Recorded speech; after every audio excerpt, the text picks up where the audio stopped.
ఉసిరికాయల పచ్చడి ఎలా పట్టుకోవాలనేది ఈ వీడియో ద్వారా తెలుసుకుందాం. ముందుగా చక్కగా ఉన్నటువంటి ఉసిరికాయలు చూసుకోవాలండి. డాగు లేకుండా మరి మచ్చ లేకుండా ఉన్న కాయలను చూసుకోవాలి. నేను ఇప్పుడు ఒక గిన్నె మానికలో వేస్తున్నామండి. మానిడంటే 2 కేజీల కాయలు అయ్యి. మానిడి కాయలకి 1/2 కేజీ చింతపండు తీసుకోవాలి. చింతపండు కూడా నీళ్లు కాచి వేడిగా పెట్టుకొని నీళ్ళల్లో చింతపండు నానబెట్టుకోవాలండి. నేనైతే 2 మానికలు ఉసిరికాయలు తీసుకున్నాను. అలాగే ఒక 1/2 కేజీ నూనె అంటే శనగ నూనె తీసుకోవాలండి.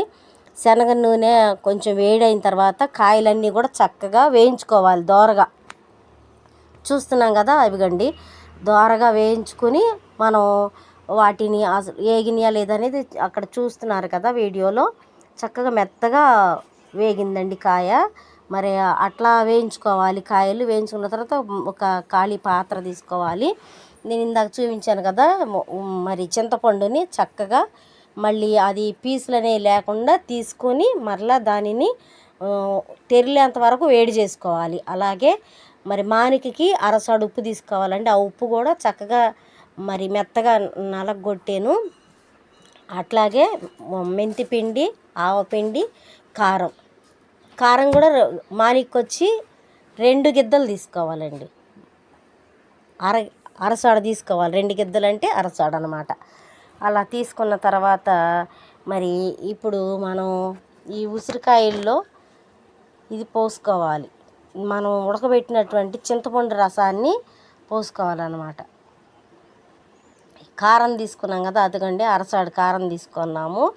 అరసాడు కారం ఒక మానికి సరిపోతుంది.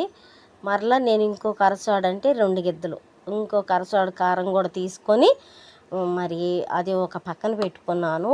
ఉప్పు కూడా అలాగే మెత్తగా నల్లగొట్టి పెట్టాను. అట్లాగే ఆవాలు, జీలకర్ర అవి ఎందుకంటే తాలింపు పెట్టుకోవడానికి.